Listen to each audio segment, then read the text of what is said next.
Welcome to Ann's cooking and crafting. ഇന്ന് നമ്മൾ ചെയ്യുന്നത് ഒരു കേക്കാണ്. ഇതിന് ഓവൻ വേണ്ട, നിങ്ങളുടെ വീട്ടിൽ ഒരു കുക്കർ ഉണ്ടായാൽ മതി. അങ്ങനെയാണെങ്കിൽ നമുക്ക് എളുപ്പം തന്നെ ഈ കേക്ക് ഉണ്ടാക്കാം. ആദ്യം തന്നെ നമുക്ക് നമ്മുടെ ഒരു 150 ഗ്രാം മൈദയാണ്, പിന്നെ അതിൻ്റെ കൂടെ ഒരു 1.25 ടീസ്പൂണ് ബേക്കിംഗ് പൗഡറാണിത്, പിന്നെ ഒരു നുള്ള് ഉപ്പാണ്. ഇത്രയും കാര്യങ്ങൾ നമുക്കൊന്ന് നന്നായിട്ട് അരിപ്പയിൽ മിക്സ് ചെയ്തെടുക്കാം. ഇത് നമുക്ക് മാറ്റി വയ്ക്കാം. നന്നായിട്ട് ക്ലീൻ ചെയ്തൊരു ബൗളെടുക്കുക. ഒട്ടും തന്നെ വെള്ളം ഉണ്ടാവാൻ പാടില്ല. അതിലേക്ക് റൂം ടെമ്പറേച്ചറിലുള്ളൊരു 100 ഗ്രാം ബട്ടർ ആഡ് ചെയ്യാം. നമുക്ക് ഇതിലേക്ക് പിന്നെ ആഡ് ചെയ്യേണ്ടത് പൊടിച്ച പഞ്ചസാരയാണ്.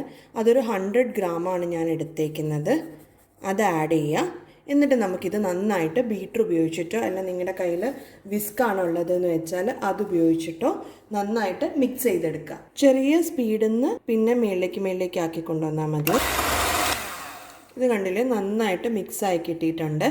ഞാനിവിടെ എടുത്തിരിക്കുന്നത് 3 മുട്ടയാണ്. അതിൽ ഓരോരോ കുറച്ചേശ്ശെ നമുക്ക് ഇതിലേക്ക് ആഡ് ചെയ്തിട്ട് ബീറ്റ് ചെയ്തെടുക്കാം.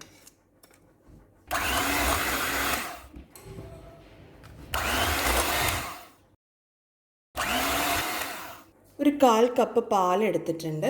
അതും ആദ്യം പകുതി മാത്രം ആഡ് ചെയ്യുക. എന്നിട്ട് ബീറ്റ് ചെയ്യുക.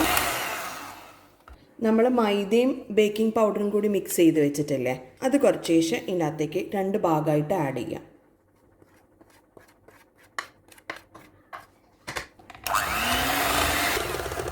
ബാക്കി പാലും കൂടി ഇതിനകത്തേക്ക് ഒഴിക്കാം. എന്നിട്ട് മിക്സ് ചെയ്യാം. നമുക്ക്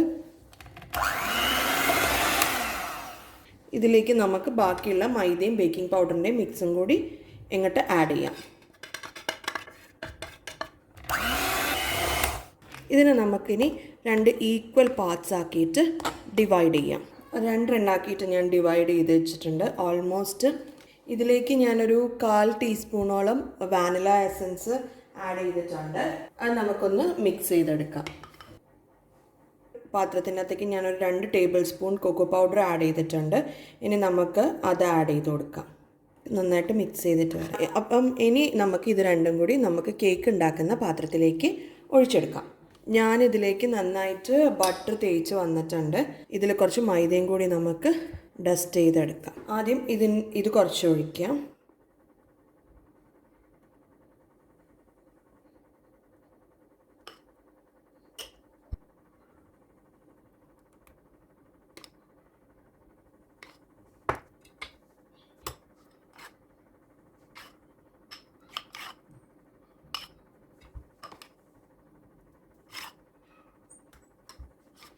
എയർ ബബിൾ പോകാൻ വേണ്ടിയിട്ട് നന്നായിട്ട് ടാപ്പ് ചെയ്യാം.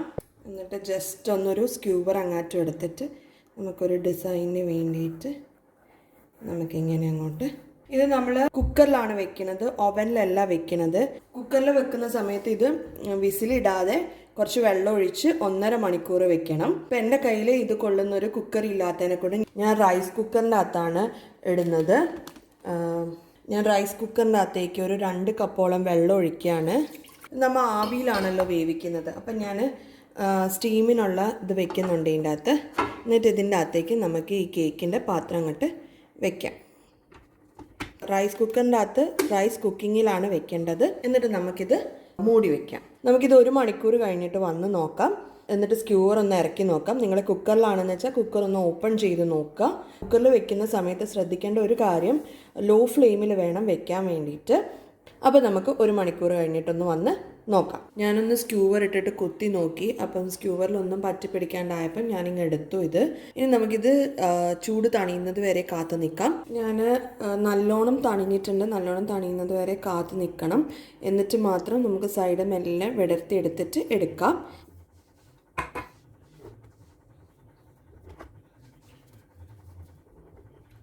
ഞാൻ ചെറിയൊരു എമൗണ്ടിലേ ഉണ്ടാക്കിയിട്ടുള്ളൂ.